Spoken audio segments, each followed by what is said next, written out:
siang Mas, apa kabar? Baik. Boleh perkenalan nggak Mas, dari siapa? Aku Yasar dari Divisi Korupsi Politik ICW. Halo semua, aku Nitya dari ICW. Nah jadi sekarang aku pengen nanya-nanya nih ke Mas Yasar. Kira-kira gimana sih Mas, ceritain dong kemarin dari demonstrasi kemarin sampai sekarang itu kira-kira gimana ceritanya? Ya, salah satu pemantik dari demonstrasi yang sekarang sedang berlangsung dan beberapa hari ke belakang itu kan adanya upaya dari DPR untuk menganulir putusan MK. Putusan MK yang pada saat itu mencoba untuk mengurangi ambang batas atau persyaratan bagi partai politik untuk dapat mengusung calon kepala daerah di pemilu kepala daerah nanti nih di 2024. Jadi intinya dia mengurangi persentase angka yang sebelumnya itu 20 atau 25%, dan sekarang untuk Jakarta dibuat jadi sekitar 7,5% kalau tidak salah. Nah itu kan mempermudah bagi partai-partai yang kemarin sudah tergabung di koalisi besar ketika mereka ingin mencalonkan kepala daerah di Kimples misalnya. Nah sekarang mereka jadi bisa aja sebenarnya mengajukan calon kepala daerah mereka sendiri tanpa mengusung partai. Pak, lagi tapping Pak. Dia lewat aja.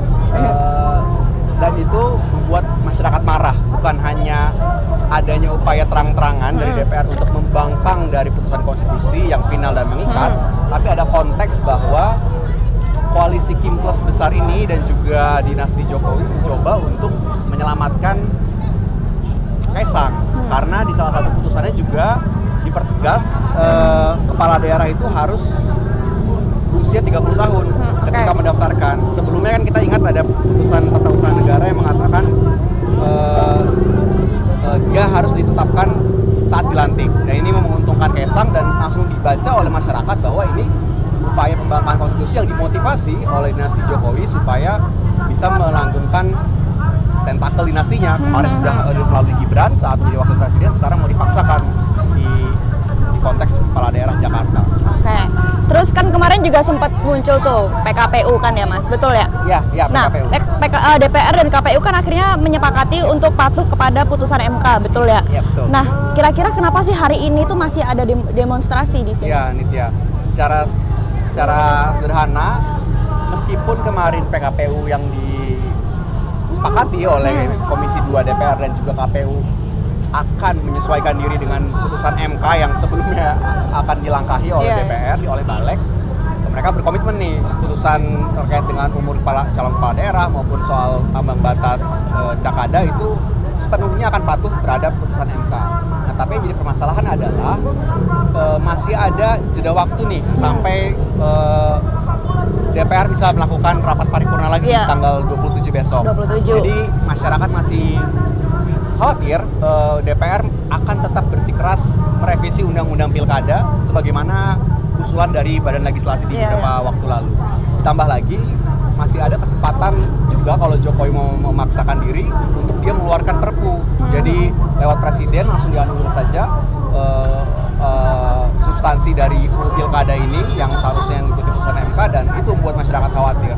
Tapi lebih besarnya lagi, aku juga menangkap bahwa masyarakat sebetulnya sudah jengah dengan dinasti politik yang selama 10 tahun belakangan dibangun secara perlahan oleh Jokowi, dan puncaknya kemarin saat Gibran menjadi wakil presiden. Jadi akumulasi kemarahan itu dipantik dengan momentum terkait dengan revisi Undang-Undang Pilkada. Oke. Tadi kan Mas Yasar sempat mention tentang siapa tahu bisa ada Perpu, siapa tahu revisi Undang-Undang Pilkada, RUU Pilkada juga bisa dibahas lagi. Nah, kira-kira bisa dijelasin sedikit nggak sih Mas, hierarki perundang-undangan di Indonesia tuh kayak gimana?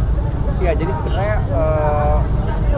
undang-undang itu tuh berada di posisi yang paling tinggi di bawah konstitusi tentunya ya. Jadi dalam konteks legislasi, undang-undang itu ada di bawah konstitusi langsung, dan dia setara dengan putusan MK gitu, karena MK bisa menganulir begitu ya, menganulir bunyi dari undang-undang, dan mereka punya posisi setara. Tapi dalam konteks semisal ada undang-undang yang diuji ke Mahkamah Konstitusi lalu dibatalkan, kekuatannya lebih tinggi dari undang-undang itu. Jadi tafsir MK lebih tinggi karena di Undang-Undang Dasar kita dinyatakan MK punya kewenangan terakhir dan final dalam menafsirkan konstitusi. Jadi meskipun setara secara hierarki, putusan MK akan tetap lebih tinggi. Misal ada penafsiran soal undang-undang, dan di bawahnya itu ada pemerintah dan Perpres, dan ada juga di bawahnya lagi peraturan pelaksana yang bisa dikeluarkan oleh komisi, badan independen, dan salah satunya KPU. Nah, salah satu concern juga dari masyarakat kenapa tetap demo meskipun hari Minggu kemarin Komisi 2 DPR dan KPU menyepakati soal substansi PKPU. Nah, di dokumen keputusannya itu dinyatakan bahwa seakan-akan badan Komisi 2 di DPR itu menyetujui PKPU yang dibentuk oleh KPU. Padahal seharusnya KPU ini punya independensi dalam membentuk peraturan. Dia tidak perlu meminta persetujuan dari DPR. Bahwa mereka harus berkonsultasi itu suatu kewajiban yang memang juga diingatkan juga oleh DKPP di beberapa waktu lalu ya, dalam beberapa putusan etik ini dijatuhkan ke penyelenggara pemilu. Tapi hanya sebatas konsultasi, mereka tidak terikat dengan itu.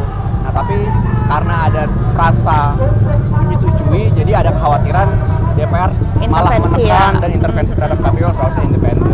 Oke, sip. Nah, kira-kira Mas ini tuh cuman soal undang RUU Pilkada aja atau sebenarnya ada hal yang lain sih?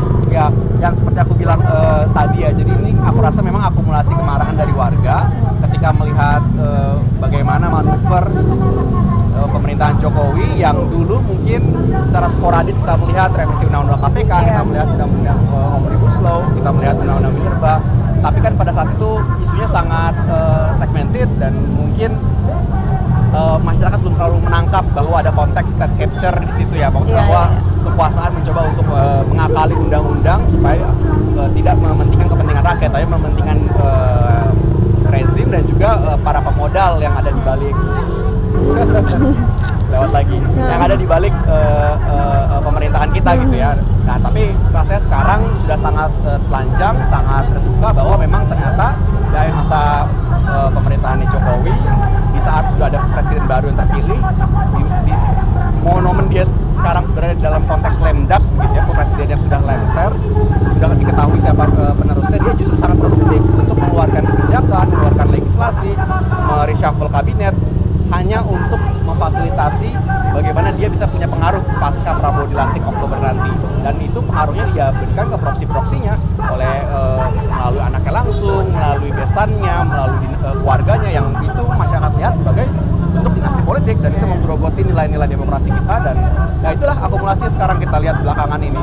Rasanya UU Pilkada hanya sebagai trigger aja. Tapi ya, kalau teman-teman melihat perbincangan di dunia maya maupun di jalanan seperti sekarang ini sedang demonstrasi, masyarakat sudah sangat menangkap kok bahwa isunya bukan soal undang-undang pilkada saja, tapi tren 10 tahun belakang bagaimana tata negara kita, tata hukum kita dibuat compang-camping hanya untuk kepentingan segelintir orang, dan segelintir ini salah satunya adalah keluarga atau dinasti dari Jokowi.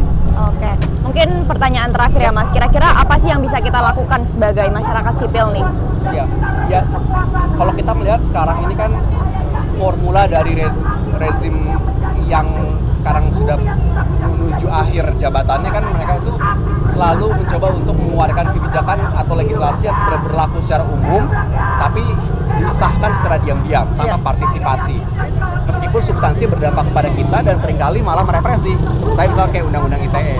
Nah, dalam konteks itu, di saat rezim ini ditopang oleh kerahasiaan, ditopang oleh ketertutupan, hal-hal yang bisa kita lakukan sebagai warga ya saling bahu-membahu, bergandengan tangan, membangun solidaritas yang lintas dari sektor, melakukan kegiatan-kegiatan seperti ini. Kita memberikan peringatan, kita memberikan atensi kepada pemerintah dengan jumlah yang sangat masif untuk mengingatkan bahwa ya kerja-kerja mereka sebagaimanapun mereka mau menutupi itu, ya kami akan selalu mengawasi dan kami akan selalu ada di jalanan, sosial media untuk mengingatkan bahwa sebenarnya pemegang daulat ya kami rakyat ini, bukan mereka begitu. Mereka hanya pemegang amanah, pemegang daulat dari kami warga rakyat yang mengamanatkan itu kepada mereka.